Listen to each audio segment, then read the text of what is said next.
Chapter 4, Mishnah 7. Our Mishnah discusses a case where produce accidentally fell into a water canal that can be used as a mikveh. A person with tame hands reached into the water and took the produce. In the course of doing so, his hands were completely immersed in the water. However, his intent was not to immerse his hands, but only to remove the produce from the canal. Our Mishnah considers 2 points. A. Whether the unintended immersion of his hands is enough to purify them of their tumah, and B. Whether the wetting of the produce prepares it for tumah. We now turn to the words of the Mishnah. If produce fell into a canal of water that can be used as a mikveh, and someone whose hands were tame stretched out his hand and took it, his hands become tahor. No intent is necessary in order for a mikveh to purify tame hands. Therefore, although this person did not intend to purify his hands when he submerged them in the canal, they still become tahor. And the produce is tahor, i.e. the produce has not been prepared for tumah.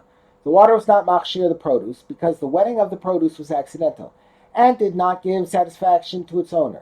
But if, while placing his hands in the water to take the produce, he intended that also that his hands be rinsed, i.e. that they be purified in the mikveh, his hands become tahor. And the produce is included in the law of b'chiyutan, i.e. it is prepared for tumah. Once the produce is removed from the canal, the water that clings to it, which is now detached from the canal, prepares it for tumah. Even though the produce fell into the pool accidentally, the wetting of the produce in this case is considered to give him satisfaction.